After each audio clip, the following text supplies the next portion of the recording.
आखिर केदारनाथ धाम में ऐसा क्या है जिसकी वजह से बिना तेल डाले भी 6 महीने तक लगातार जलता रहता है दीपक? कैसे महादेव ने अपने भक्त के लिए 6 महीनों को सिर्फ एक रात में ही तब्दील कर दिया था? आखिर क्यों भैरवनाथ को केदारनाथ धाम का द्वारपाल माना जाता है? आखिर क्या हुआ जब भीमशिला पर रिसर्च करने पहुंचे वैज्ञानिक? आखिर क्या है रीतस कुंड का रहस्य? आखिर क्यों केदारनाथ मंदिर का शिवलिंग दुनिया के सभी शिवलिंग से पूरी तरह से अलग है? आखिर क्या रहस्य छिपा हुआ है इस शिवलिंग में?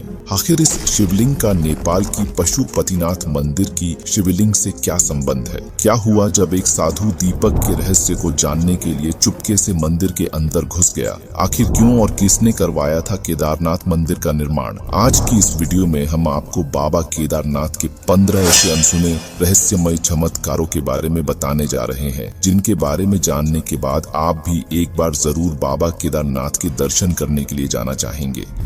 दोस्तों, 12 ज्योतिर्लिंगों में से सबसे सर्वोच्च माने जाने वाला केदारनाथ धाम जो हिमालय की गोद में बसा हुआ है, आज करोड़ों लोगों की आस्था का केंद्र माना जाता है। कई हजार फुट की ऊंचाई वाले 3 पहाड़ों के बीच बसे हुए केदारनाथ धाम में 5 नदियों मंदाकिनी, क्षीर गंगा, स्वर्ण गौरी, मधु गंगा और सरस्वती का महासंगम भी देखने को मिलता है। हर साल लाखों श्रद्धालु यहाँ महादेव के दर्शन करने आते हैं और इस स्थान की अलौकिकता से मंत्रमुग्ध हो जाते हैं। इस प्रसिद्ध तीर्थ के बारे में कहा जाता है कि यहाँ आने वाले प्रत्येक मनुष्य को स्वर्ग जैसी अनुभूति होती है। स्वर्ग कहिए या महादेव का मंदिर, बात एक ही है। लेकिन क्या आपको पता है, केदारनाथ धाम से जुड़ी कई पौराणिक कथाएं प्रचलित है, जिनसे यह पता चलता है कि केदारनाथ धाम कोई सामान्य धाम नहीं है, बल्कि यहाँ पर तो साक्षात महादेव विराजमान है। यहाँ पर ऐसे कई चमत्कार देखने को मिलते हैं जो इस बात की साफ साफ गवाही देते हैं कि यहाँ सच में महादेव निवास करते हैं। लेकिन दोस्तों, ऐसा बताया जाता है कि आने वाले समय में केदारनाथ धाम विलुप्त हो जाएगा। इसका जिक्र हमारे धार्मिक ग्रंथों में भी किया गया है। अब सवाल यह उठता है कि आखिर महादेव का गढ़ कहा जाने वाला केदारनाथ कैसे विलुप्त हो सकता है? आखिर ऐसी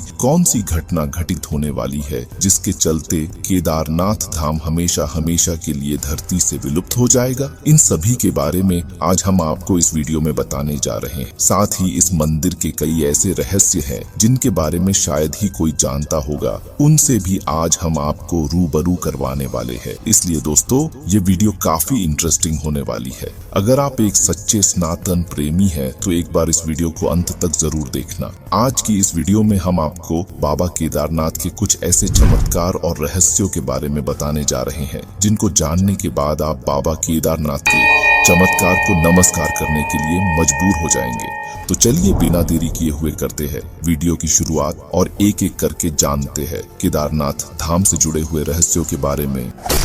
रहस्य नंबर 1, मंदिर में इस्तेमाल किए गए पत्थरों का रहस्य। दोस्तों, केदारनाथ धाम मंदिर में इस्तेमाल किए गए पत्थर आज भी श्रद्धालुओं और वैज्ञानिकों के लिए रहस्य बने हुए हैं। केदारनाथ मंदिर भूरे रंग के विशाल पत्थरों और विशालकाय शिला खंडों को जोड़कर बनाया गया है। हैरानी की बात तो यह है कि इस मंदिर में इस्तेमाल किए गए पत्थर केदारनाथ धाम के आसपास की जगह पर दूर दूर तक कहीं पर भी मौजूद नहीं है। साथ ही केदारनाथ धाम तकरीबन 22,000 फीट की ऊंचाई पर मौजूद है। ऐसे में सवाल ये उठता है कि जिस समय इस मंदिर का निर्माण किया गया था, उस समय इतनी एडवांस टेक्नोलॉजी भी नहीं थी जिसकी मदद से इतने भारी पत्थरों को इतनी ऊंचाई तक पहुंचाया जा सके। ऐसे में लोगों का मानना है कि केदारनाथ मंदिर का निर्माण करना किसी मानव की कल्पना से तो परे है। इस मंदिर का निर्माण जरूर किसी देवीय शक्ति ने ही किया होगा।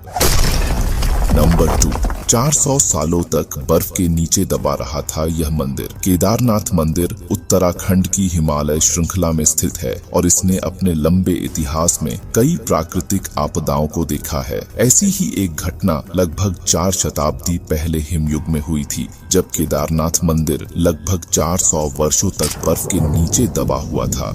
ऐसा कहा जाता है कि इस दौरान भारी बर्फबारी के कारण मंदिर दिखना बंद हो गया था, जिसकी वजह से श्रद्धालु मंदिर के दर्शन करने में असमर्थ थे। लेकिन मंदिर को 20वीं शताब्दी की शुरुआत शुरुआत में रिसर्च टीम की मदद से खोजा गया था, जिन्होंने बर्फ को साफ किया। जब मंदिर की पूरी बर्फ को हटाया गया तो एक समय के लिए रिसर्च टीम भी दंग रह गई थी, क्योंकि इतने सालों तक बर्फ में दबे रहने के बावजूद भी इस मंदिर को एक खरोच तक नहीं आई थी। ये मंदिर अपनी पहले की स्थिति में ही बरकरार था। इतने वर्षों तक बर्फ के नीचे दबे रहने के बाद भी केदारनाथ मंदिर की खोज ने पूरे भारत के लोगों में उत्साह पैदा कर दिया। खासकर हिंदू भक्तों ने इसे एक चमत्कार माना।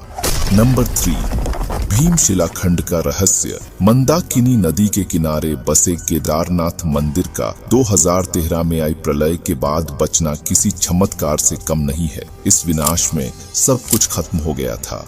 सन 2013 में प्रकृति ने अपना इतना भयानक रौद्र रूप दिखाया था, जिससे न सिर्फ उत्तराखंड बल्कि पूरे भारत को रुला कर रख दिया था। ये बात किसी से भी छुपी नहीं है कि 2013 में कितनी भयानक आपदा आई थी। बाबा केदारनाथ के दर्शनाभिलाषी न जाने कहां से दर्शन के लिए आए थे, लेकिन इस प्रलय ने 6000 से भी ज्यादा जिंदगियों को तबाह कर दिया और घायलों की संख्या तो पूछिए ही मत। उस वक्त ऐसा लग रहा था मानो मंदाकिनी नदी सब कुछ अपने साथ बहा ले जाने के लिए आतुर हो, लेकिन फिर कुछ ऐसा हुआ जिसमें स्वयं महाकाल ने अपनी उपस्थिति का मनुष्यों को एहसास कराया। जब मंदाकिनी अपने उफान पर थी तो ऐसा लग रहा था कि बाबा के मंदिर को भी अपने साथ बहा कर ले जाएगी, लेकिन उसी बहाव के साथ आया एक शिलाखंड मानो ढाल बनकर मंदिर के समक्ष खड़ा हो गया हो। यह विशालकाय शिलाखंड पानी के साथ रोल होते हुए आया और मंदिर से सिर्फ 10 मीटर दूर पहुंचने के बाद अचानक से रुक गया, जिसकी वजह से पानी का तेज बहाव मंदिर को छोड़कर मंदिर के दोनों तरफ से बहने लगा। इस शिलाखंड की वजह से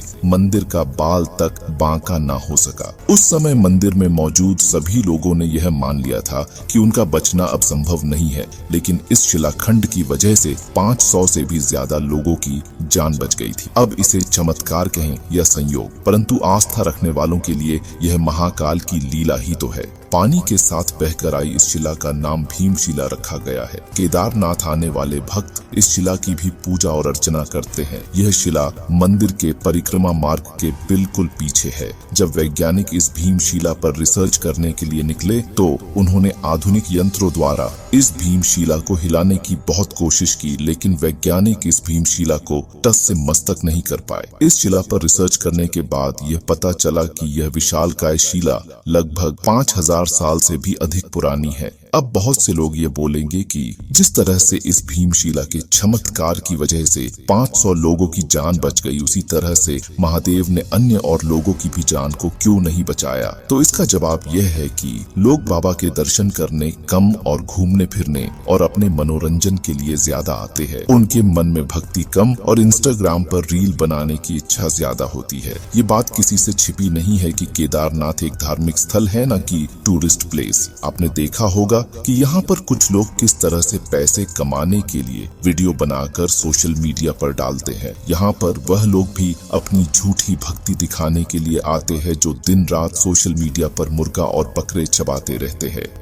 नंबर 4, आने वाले समय में केदारनाथ के लुप्त होने का रहस्य। दोस्तों, करोड़ों लोगों की श्रद्धा से जुड़े हुए केदारनाथ धाम को लेकर एक बहुत ही बड़ी भविष्यवाणी की गई है, जिसके अनुसार आने वाले समय में केदारनाथ धाम हमेशा के लिए इस पृथ्वी से गायब हो जाएगा। हमारे सनातन धर्म के ऐसे बहुत सारे ग्रंथ हैं जिसमें इस बात का जिक्र मिलता है कि जिस दिन नर या नारायण पर्वत आपस में मिल जाएंगे, उस दिन केदारनाथ धाम का शिवलिंग गायब हो जाएगा। इसके बाद एक बार फिर से केदारनाथ धाम में काफी तेज प्रलय आएगी और केदारनाथ धाम पूरा बर्फ में दब जाएगा। अब बहुत सारे लोगों का कहना है कि यह मंदिर पहले भी हिमयुग के समय 400 साल तक बर्फ के नीचे दबा हुआ रहा था, तब भी इसका कुछ नहीं हुआ, तो आगे भी कुछ नहीं होगा। अब ये तो वक्त ही बताएगा। लेकिन लोगों की आस्था का ये प्रमुख केंद्र बहुत ही अनोखी तकनीक के साथ बनाया गया है, जो आज भी सुरक्षित है। नंबर 5, उदक कुंड का रहस्य। केदारनाथ मंदिर के दक्षिण में स्थित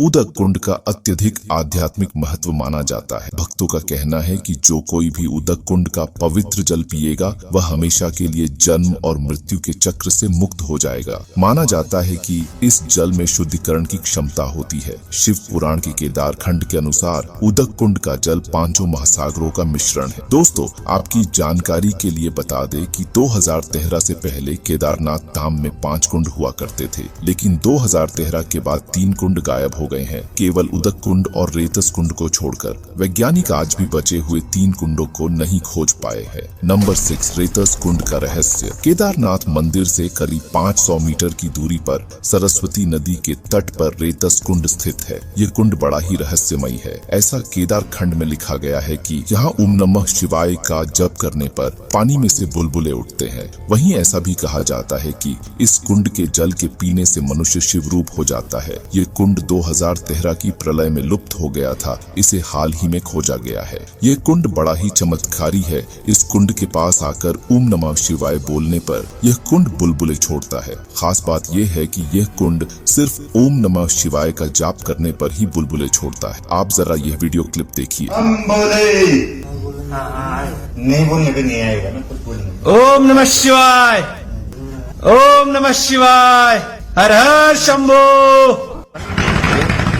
और कहा जाता है यहाँ पर ओम नमः शिवाय बोलने से बुलबुले आते हैं, जो हमने साक्षात देखे भी है। और आप देख सकते हैं प्रत्यक्ष रूप से दिख रहा है कि बुलबुले किस तरह से हमने जैसे ही भगवान शिव के जयकारे उद्घोष किया है वैसे ही यहाँ पे बुलबुले निकल के आ रहे हैं। तो ये मंदिर में बम बम भोले नाम का नाम जब लेते हैं तब उसमें से पानी में से बुलबुले निकलते हैं बाहर। ये पुराना ये क्या है, पूरा ये साच है कि ये श्रद्धा है कि भगवान का नाम लो तो ये सब होता है। नंबर 7, केदारनाथ धाम का पांडवों से जुड़ा रहस्य। ऐसा बताया जाता है कि महाभारत युद्ध के बाद पांडवों ने केदारनाथ मंदिर का निर्माण किया था। ऐसा माना जाता है कि अपने ही भाइयों की हत्या करने के बाद पांडवों ने फैसला किया था कि वे अपने पापों का प्रायश्चित करेंगे। इसके लिए वे केदारनाथ धाम पहुँचे। भगवान शिव से क्षमा मांगने के लिए सभी पांडव उन्हें खोजने लगे, लेकिन भगवान शिव उन्हें माफ नहीं करना चाहते थे, इसलिए वह बैल के रूप में छिप गए। लेकिन जब भीम ने उन्हें पहचान लिया और उन्हें छूने का प्रयास किया तो भगवान शिव 5 अलग अलग स्थानों केदारनाथ, रुद्रनाथ, तुंगनाथ, मध्य महेश्वर और कल्पेश्वर में बिखर गए और गायब हो गए, जिन्हें अब पंच केदार के नाम से जाना जाता है। बाद में पांडवों ने भगवान शिव को मना लिया था। कहा जाता है कि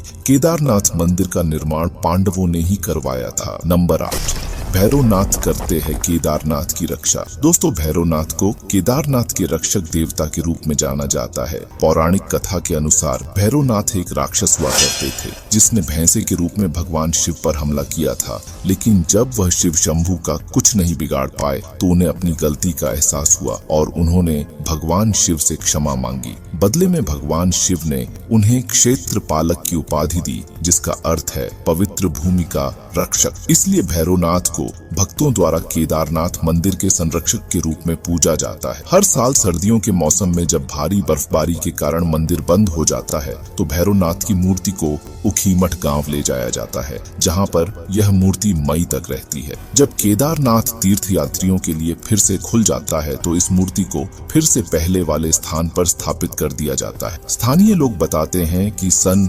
2017 में मंदिर समिति और प्रशासन के लोगों को कपाट बंद करने में काफी परेशानी हुई थी। कपाट की कुंडी लगाने में दिक्कत हो रही थी और फिर उसके बाद पुरोहितों ने भगवान केदार के क्षेत्रपाल भूकुंड भैरव का आह्वान किया तो कुछ ही समय के बाद कुंडी सही बैठ गई और ताला लग गया। यहाँ शीतकाल में केदारनाथ मंदिर की सुरक्षा भूकुंड भैरव के भरोसे ही रहती है। भैरवनाथ का महत्व केदारनाथ मंदिर में किए गए कई अनुष्ठानों के माध्यम से भी देखा जा सकता है, जैसे कि मंदिर परिसर के अंदर उनकी मूर्ति पर फूल और नारियल चढ़ाना। वहीं कुछ भक्तों का कहना है कि जब तक भैरवनाथ के दर्शन कोई व्यक्ति नहीं करता है तब तक उसकी केदारनाथ की यात्रा का फल उसे नहीं मिलता है।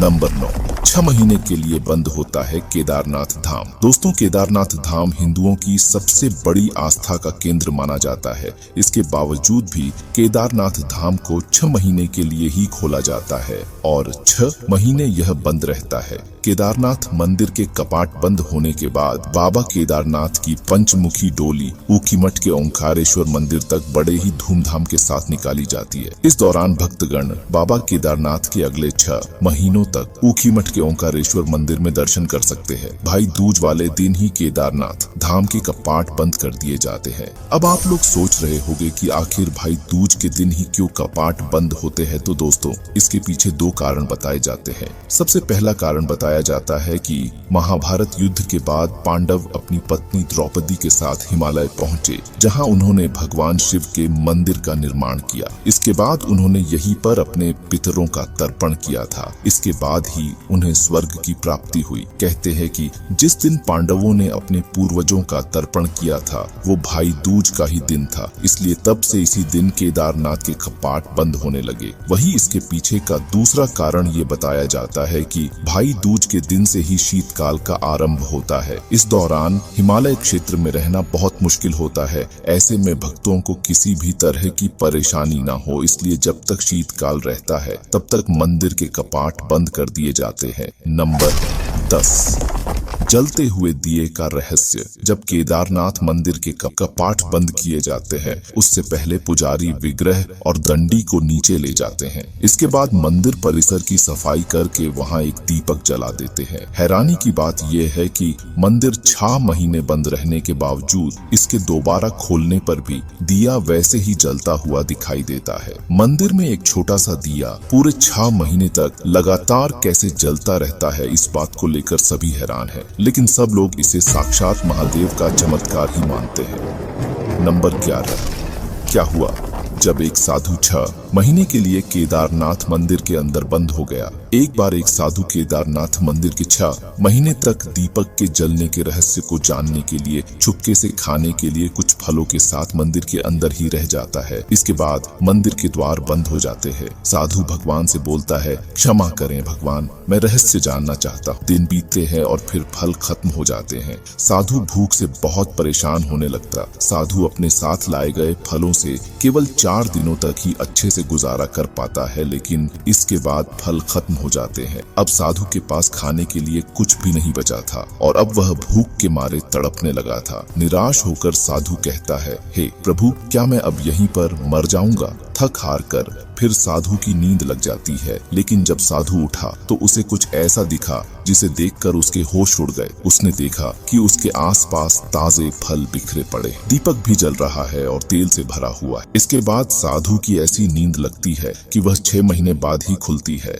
6 महीने बीत जाते हैं और फिर मंदिर के द्वार खुलते हैं। तब लोग हैरान होकर बोलते हैं, ये साधु कौन है? साधु कमजोर आवाज में बोलता है, मैंने भगवान का चमत्कार देखा है। सीसीटीवी कैमरे की फुटेज देखने पर पता चलता है कि कोई अदृश्य शक्ति फल लाती थी और दीपक में तेल डालती थी। नंबर 12, रुद्र गुफा। रुद्र गुफा को अक्सर ध्यान कुटिया भी कहा जाता है। यह केदारनाथ मंदिर के पास स्थित है। इसका निर्माण गढ़वाल मंडल विकास निगम द्वारा किया गया था। केदारनाथ में मौजूद यह गुफा काफी आश्चर्यों से भरी हुई है। बाहरी दुनिया के भटकाव से बचने के लिए केदारनाथ गुफा में कोई इंटरनेट कनेक्शन नहीं है, लेकिन इसमें उचित बिजली के साथ एक बिस्तर और बाथरूम है। यह गुफा पहली बार 2019 में चर्चा के अंदर आई, जब मई 2019 में पीएम मोदी ने इस गुफा में ध्यान लगाया था। रुद्र गुफा को लेकर ऐसा बताया जाता है कि पहले जितने भी भारत के बड़े बड़े योगी और संत रह चुके हैं, उन्होंने इसी गुफा में आकर ध्यान केंद्रित किया था।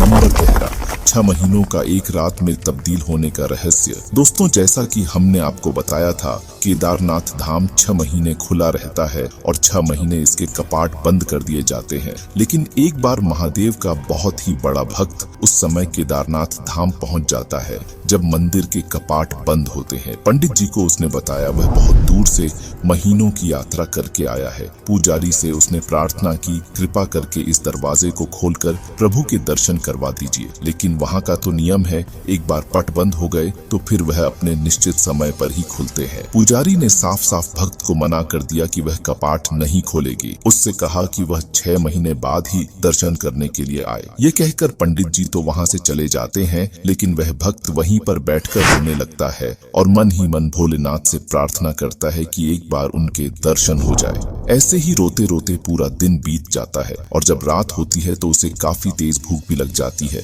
साथ ही बर्फबारी होने की वजह से उसे बहुत ज्यादा ठंड भी लग रही थी। इतने में उस भक्त के पास एक साधु आता है और उसे खाने के साथ एक कंबल देकर चला जाता है। इसके बाद अचानक से उस भक्त की आंख लग जाती है और जब वह सुबह उठता है तो उसे मंदिर के कपाट खुले दिखाई देते हैं। उस व्यक्ति ने पंडित जी को प्रणाम किया और बोला, कल आपने तो कहा था कि मंदिर 6 महीने बाद खुलेगा और इस बीच यहाँ कोई नहीं आएगा, लेकिन आप तो सुबह ही आ गए। पुजारी ने उसे गौर से देखा, पहचानने की कोशिश की और पूछा, तुम वही हो जो मंदिर का द्वार बंद होने पर मुझे मिले थे? 6 महीने होते ही तुम वापस आ गए। उस आदमी ने आश्चर्य से कहा, नहीं, मैं कहीं गया ही नहीं था, मैं तो तभी से यही पर ही हूँ। कल ही तो आप मुझे मिले थे, रात में मैं यही सो गया था और कहीं नहीं गया। पुजारी जब व्यक्ति के मुंह से इस तरह की बातें सुनते हैं तो वो भी काफी अचंभित हो जाते हैं और उन्हें पूरा खेल समझ में आ जाता है। दरअसल महादेव ने अपने भक्त के लिए 6 महीने को एक रात में तब्दील कर दिया था। नंबर 14, शिवलिंग का रहस्य। दोस्तों, केदारनाथ का शिवलिंग दुनिया में अभी तक जितने भी शिवलिंग हैं उन सभी से बहुत अलग है। केदारनाथ का शिवलिंग त्रिकोणीय आकार का है, जबकि लगभग सभी शिवलिंग अंडाकार या गोलाकार होते हैं। अन्य शिवलिंगों को मनुष्य द्वारा बनाया जाता है, जबकि केदारनाथ का शिवलिंग प्राकृतिक रूप से निर्मित है। मान्यता है कि केदारनाथ धाम में स्वयंभू शिवलिंग स्थापित है। स्वयंभू शिवलिंग का अर्थ है जो स्वयं प्रकट हुआ है। मान्यता है कि केदारनाथ में मौजूद ज्योतिर्लिंग आदि है और इसे पूर्ण बनाती है नेपाल में मौजूद पशुपतिनाथ मंदिर की शिवलिंग। तो दोस्तों, ये थे केदारनाथ मंदिर से जुड़े हुए कुछ अनोखे रहस्य जिनके बारे में आज आपको इस वीडियो में जानने को मिले। उम्मीद करते हैं आपको यह वीडियो पसंद आई होगी। हमारा आपसे अनुरोध है कि आप इस वीडियो को टीवी पर चलाकर अपने परिवार के सदस्यों को भी एक बार जरूर दिखाएं। कुछ भी कहो, लेकिन केदारनाथ धाम में स्वयं महादेव विराजमान है। इस बात को हर साल वहां जाने वाले लाखों श्रद्धालु मानते हैं। वैसे आपका इस विषय पर क्या मानना है, कमेंट बॉक्स के माध्यम से हमें जरूर बताएं। अगर आप इस चैनल पर नए हैं तो हमारे YouTube चैनल को सब्सक्राइब कर बेल आइकन को प्रेस करना बिल्कुल भी न भूलें। हम जल्द ही मिलेंगे भारत के किसी अन्य रहस्यमय मंदिर के रहस्य को लेकर। अंत तक हमारी वीडियो देखने के लिए धन्यवाद। जय बाबा केदारनाथ की।